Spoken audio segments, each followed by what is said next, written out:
In his latest Wonderland editorial for the Wall Street Journal entitled Obama's Prozac Presidency, Daniel Henninger writes, quote, "The income inequality speech reflects Mr. Obama's habit of burying everyone in listening distance between some vast, vague, and unanswerable guilt. Yes, it's done out of political calculation and to distract from Obamacare, but it's also belief. This president has a dark, reductionist view of the U.S. system in place for nearly 200 years before he graduated high school in 1979, end quote.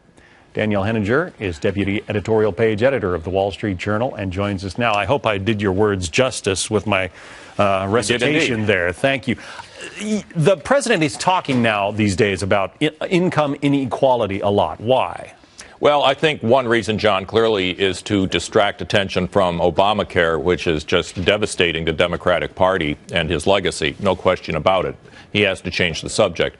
But look, John, this was a very, very long speech, 7,000 words. He covered a lot of ground. And I think he gave this speech because he really personally believes that income inequality in the United States, as he said, the country is more profoundly unequal, has been profoundly unequal since 1979. At one point, he says that half of American adults will fall into poverty at some point in their lives. And then to me, the most incredible statement was he likened income inequality in the United States to that in Jamaica or Argentina. And this is really amazing. Interesting, because the time period that he cites coincides with the Jimmy Carter presidency, when we had terrible stagflation, inflation along with a stagnant economy, and then Ronald Reagan comes into office, and part of what may have propelled him into office is the campaign commercial he ran, Morning in America. Take a look. It's morning again in America. And under the leadership of President Reagan, our country is prouder and stronger and better. Why would we ever want to return to where we were less than 4 short years ago?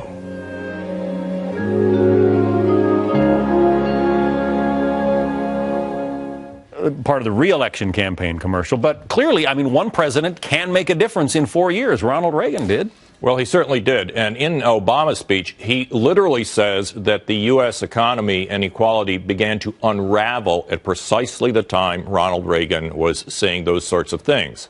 So here we have two profoundly different views of the American system, Reagan's and Obama's, which I think is a very dark, reductionist, and pessimistic view of the way the American system works. He's talking about income inequality. Does he not recall that, well, one of his big supporters, Oprah Winfrey, was born in Mississippi, one of the most poverty-stricken states of in the country. She's now a billionaire. Yeah. George Soros was born into communism, one of his big supporters. George Soros is a billionaire. I mean, you can make it with hard work in America. But Barack Obama, and I think many on the left, it's just not him. This is a whole point of view that's been developed by academics on the left for many years, have a very kind of static view of American society. The idea that nobody can move up through the income scales and the people at the top stay there and never come down. It's a very dynamic country, John, and I don't think Barack Obama sees it that way at all.